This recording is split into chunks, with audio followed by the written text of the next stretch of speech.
tell me what he looks like? What makes bang off party for you? I'd have to say, some good alcohol, some good drinks, good food, good people. Excuse me, I don't mean to interrupt you, and I would like to auction something off, okay? If you win, you get a night out with Diddy, Saturday night in New York, and I promise you, your ass will wake up Wednesday laying beside me.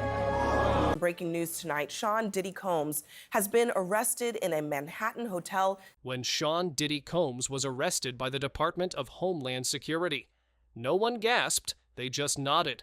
The signs had been there for years, for nearly 12 months. One lawsuit after another piled up, each revealing something darker than the last. Until the inevitable happened, federal agents stormed his homes, and the empire of brother love finally collapsed. If Diddy had ever been one thing, it was unnerving. You didn't have to look hard sometimes. You didn't have to look at all to sense that something about him wasn't right.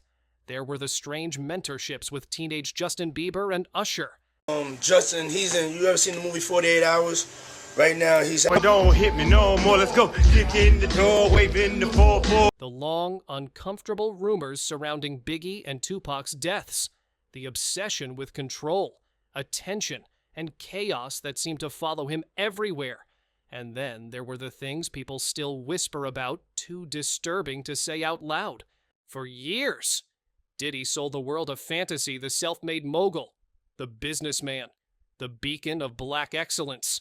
But behind that image was something far more sinister, a pattern of manipulation, power, and fear disguised as brilliance. So what really happened?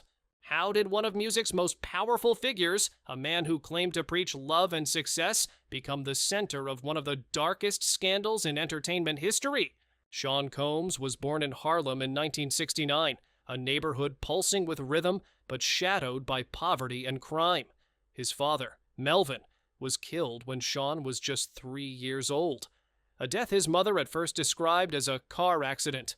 Years later, he would learn the truth. His father had been involved in the drug trade and was shot in a deal gone wrong. The revelation left a mark that never faded. His mother, Janice, worked multiple jobs to keep the family afloat, moving them to Mount Vernon to escape the violence of Harlem. Life was still hard. Sean would later recall nights when roaches crawled across his face as he slept, an image he said became the fire that fueled his determination to never be poor again. That hunger, that fixation on control and survival would become his defining force. At Mount St. Michael Academy, a strict Catholic school run by men in robes and rules, Sean was restless, ambitious, but uneasy with authority. He served as an altar boy by day and dreamed of escape by night. Later, he'd say that what drove him wasn't just ambition. It was control, the need to take back power after watching it stolen from his family so early on. Psychologists might call it overcompensation. He called it destiny. In 1989, he left Harlem behind for Howard University, majoring in business administration. But classrooms couldn't contain his ambition. When he landed an unpaid internship at Uptown Records, he took it without hesitation, trading textbooks for late nights in recording studios. He organized parties, scouted talent, and worked until exhaustion blurred into exhilaration. His energy was relentless, his confidence impossible to ignore. He had a gift, not just for music, but for turning culture into currency. By 21, he was named Uptown's youngest talent director. By 23, he was fired officially for creative clashes, unofficially for being too bold, too demanding, too much. But rejection only sharpened his resolve. Out of that fall came his empire. In 1993, with a $50 million investment from Clive Davis, Sean Combs founded Bad Boy Records. Within months, he signed a young Brooklyn rapper named Christopher Wallace, the Notorious B.I.G., and together they would rewrite the sound of a generation. Hip-hop was no longer underground. It was unstoppable. To the world. It was the perfect American myth, the kid from Harlem who became a king. But underneath the gloss, beneath the bravado, the champagne, the suits, there lingered that same old hunger, The same fire born from loss. And, in time, it would consume everything he had built. By the late 1990s, Sean Diddy Combs wasn't just making hits, he was defining a generation. His label, Bad Boy Records, dominated the charts with a sound that was both streetwise and polished, turning hip-hop into a global export. When the notorious B.I.G. released Ready to Die, it didn't just make money, it reshaped music. The partnership between Diddy and Biggie became legendary, a fusion of vision and voice that brought rap from the margins to Madison Avenue. After Biggie's death in 1997, Diddy stepped into the spotlight himself. His single, I'll Be Missing You, a tribute to his fallen friend, topped charts worldwide and won a Grammy. The world saw a grieving mentor. The industry saw a man who had mastered the art of reinvention. In the years that followed, Diddy blurred every line artist and executive, producer and performer, brand and billionaire. Bad Boy Records became a cultural institution worth over $100 million. His fashion brand, Sean John, brought streetwear into department stores and onto runways. Ciroc Vodka turned him into a marketing juggernaut, earning him tens of millions a year. He wasn't just selling music anymore, he was selling aspiration itself. Everywhere he went, success followed. He threw lavish all-white parties in the Hamptons where politicians, models, and movie stars mingled under the glow of his charisma. He spoke of empowerment, of giving back to his community, of proving that black excellence could be both spiritual and luxurious. By 2010, Forbes listed him among the world's richest entertainers, and the media crowned him the king of hip-hop business. To millions. Diddy symbolized possibility, a man who had risen from the projects to the pinnacle of power. His name carried the promise that drive and vision could conquer any obstacle. He became the mentor figure of pop culture, a self-made mogul who seemed untouchable. But empires built on charisma are fragile. Behind the flashbulbs and Forbes covers, whispers were already beginning rumors of excess, control, and fear.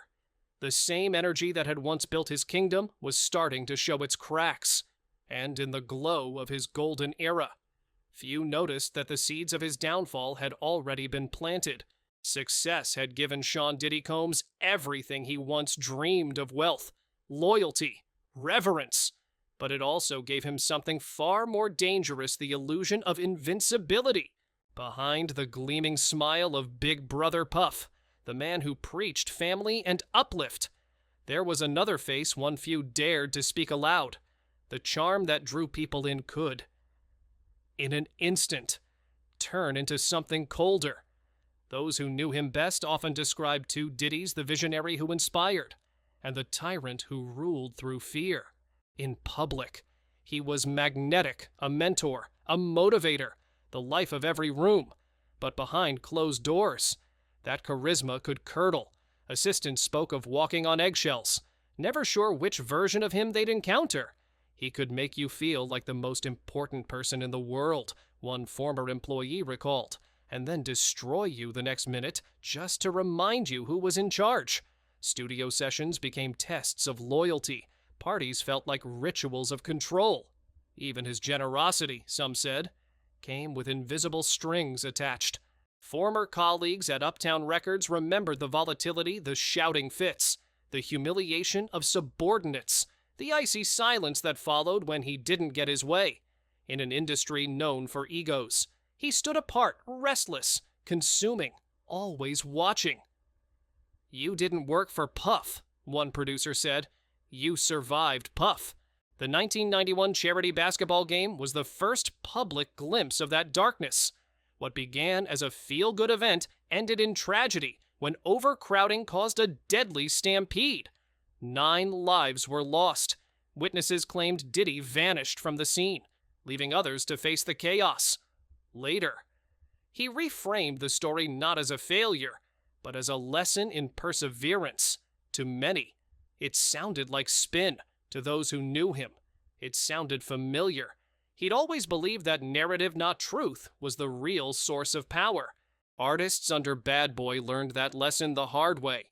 Some called him a mentor, others called him a manipulator. Mace.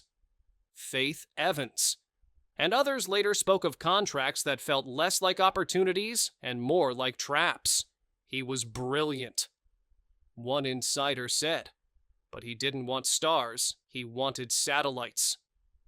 Orbiting him. When Shine went to prison after the 1999 nightclub shooting a case where witnesses claimed Diddy fired the gun, the illusion of loyalty collapsed completely. To outsiders, Diddy was the model of black excellence, driven, dazzling, unstoppable. But those inside his orbit painted a more complicated picture of a man who fed on power the way others feed on praise. He could lift you up to the spotlight, then snuff you out just as fast. He loved control, a former associate said quietly. Not success control. Success was just how he measured it. And as the decade ended, that control had become his addiction.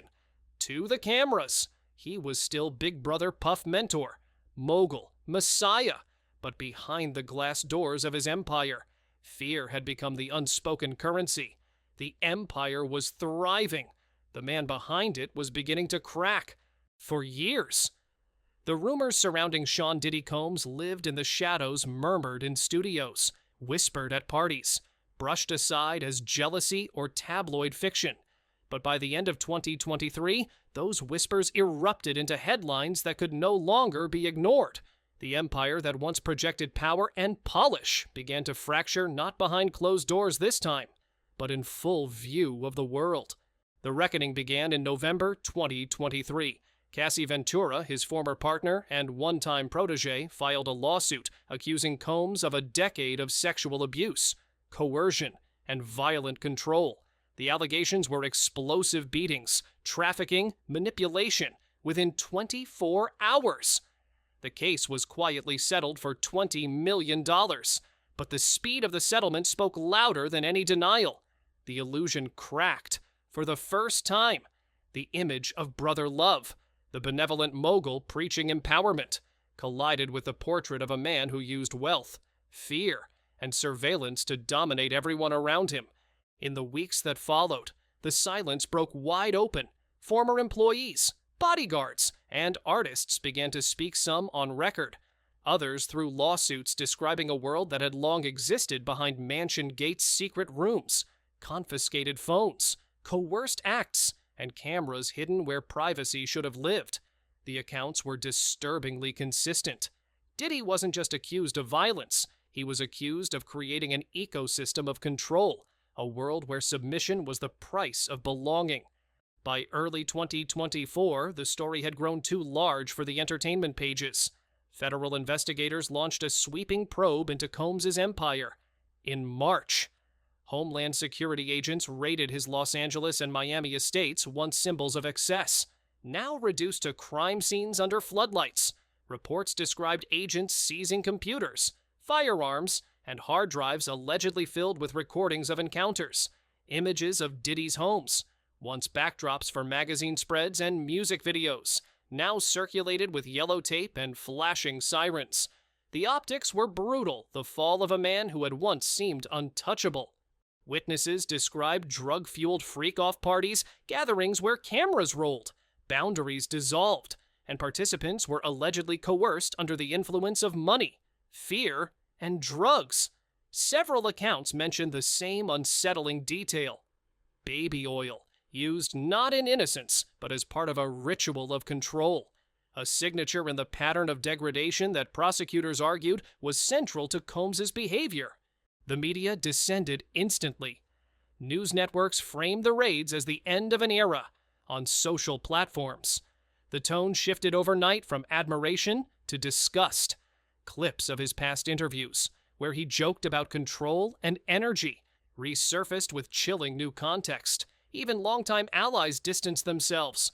Brand partners like Ciroc and DeLeon cut ties. Sean John's remaining assets were frozen or sold. For an industry that had once worshipped his hustle, the silence became its own indictment. By September 2024, a federal grand jury handed down a sweeping indictment: racketeering, sex trafficking, and transportation for prostitution. Diddy pleaded not guilty. But his confidence once his trademark began to fade. Gone were the tailored suits and designer shades. In their place stood a man flanked by lawyers, visibly shaken, his empire evaporating by the day. Judges denied him bail, citing threats to witnesses and risk of flight. The man who once controlled every room could no longer control his own narrative. The trial that began in May 2025 became a spectacle, a slow, methodical unmasking. Witnesses described drug-fueled freak-offs, surveillance cameras in bedrooms, and an atmosphere where saying no was never an option. Cassie took the stand, her voice steady as she recounted years of terror, the violence, the manipulation, the nights she believed she wouldn't survive. Others echoed her story. The pattern was unmistakable power wielded as punishment, intimacy weaponized as control.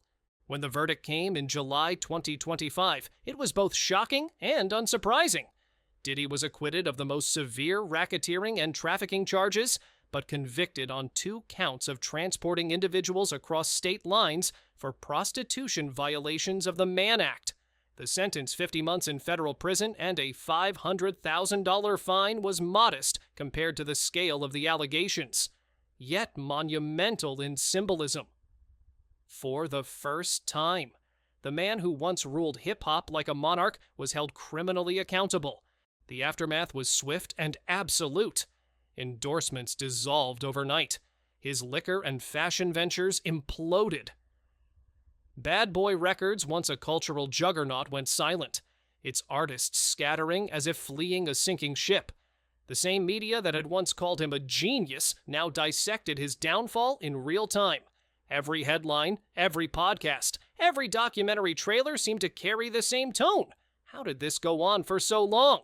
In the end, Sean Diddy Combs' empire didn't collapse because of one scandal.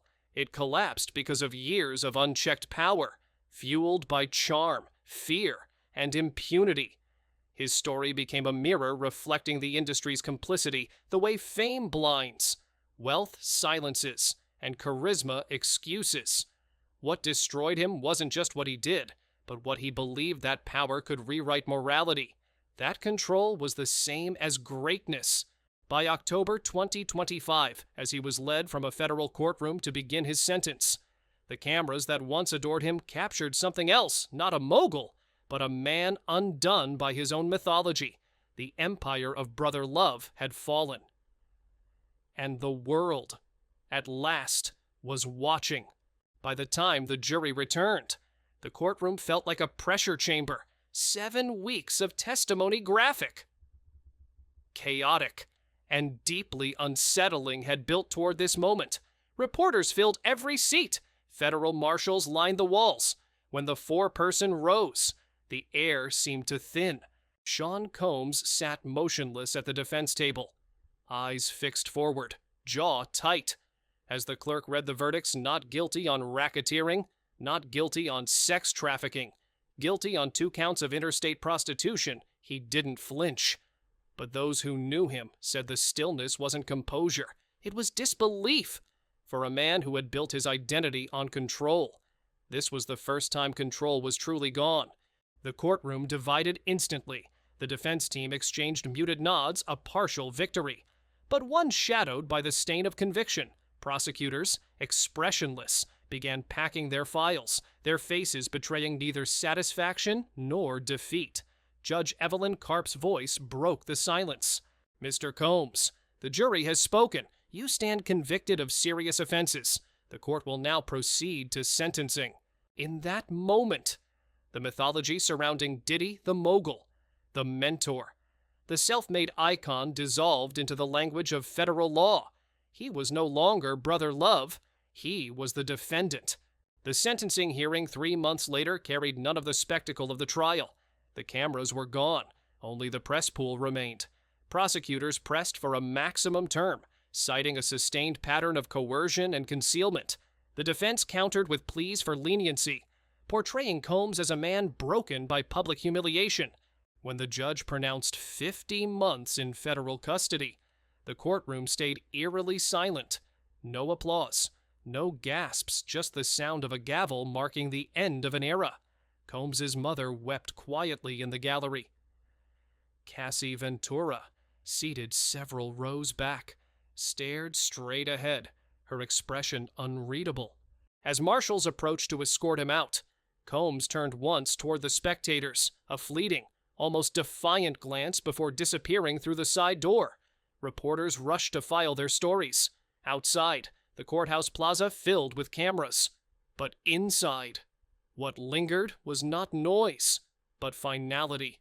When the cell door closed behind Sean Diddy Combs, it wasn't just the end of a career, it was the end of an era. For the first time in more than 3 decades, the man who once dictated the pulse of hip-hop could no longer control the beat. His empire, once valued at more than $1 billion, now existed only in fragments, liquidated holdings, shuttered brands, and abandoned mansions that had once hosted the world's elite. Inside the Metropolitan Detention Center, there were no red carpets or private jets, only silence and structure, the very things he had spent his life escaping.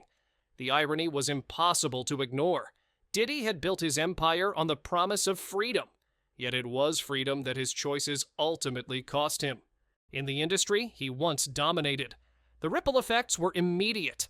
Artists began revisiting the contracts that had once bound them to Bad Boy Records, speaking openly about exploitation and unpaid royalties. Record executives who had ignored rumors for decades suddenly called for accountability. His fall reignited conversations about power and consent in the music industry, a Me Too reckoning that had touched Hollywood years earlier, but had long stopped short of hip-hop.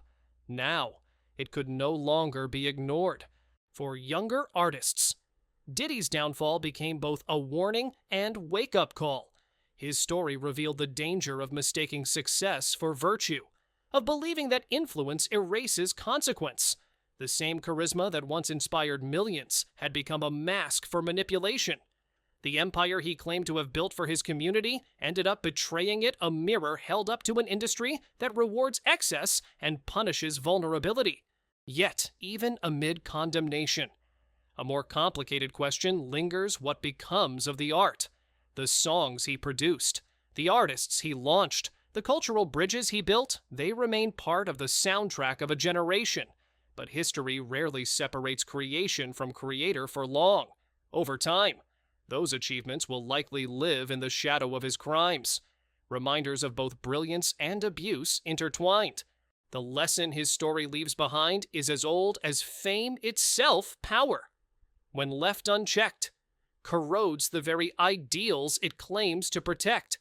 Diddy's legacy is no longer about success or innovation, it is about accountability, about the silence that enabled him, and about the cost of believing that influence equals immunity. His rise proved how high ambition can climb. His fall showed how far integrity can fall behind it. Sean Diddy Combs' life now reads like a modern parable, one that begins in hunger and ends in reckoning. From a boy in Harlem haunted by poverty and loss, to a mogul who ruled music, fashion, and culture, his story once seemed like proof that drive and vision could conquer any obstacle. But behind the triumph lay a truth that success could only hide, not erase. When the masks finally fell, what remained was not the image of a hero, but a man undone by the very power he worshipped. His rise was built on ambition, his downfall on the illusion that power makes you untouchable. The industry that once praised his genius now uses his name as a warning. The empire that once represented freedom and luxury now stands as a case study in moral collapse. For all the lives he shaped and all the lives he shattered, his legacy forces a question that echoes far beyond his story. How much damage are we willing to ignore when it comes wrapped in talent and success? In the end, Diddy's story isn't just about one man. It's about the culture that built him, protected him, and then finally turned away. It asks us to confront the darker side of admiration, how easily charisma becomes camouflage, how often silence masquerades as loyalty, and how quickly power can erode empathy. So perhaps the real question isn't whether Sean Combs can ever be forgiven. It's whether the world that made him has learned anything from his fall. Do we truly hold our idols accountable, Or do we wait until their downfall to admit we saw the signs all along? Fame, like glass, shines brightest right before it shatters.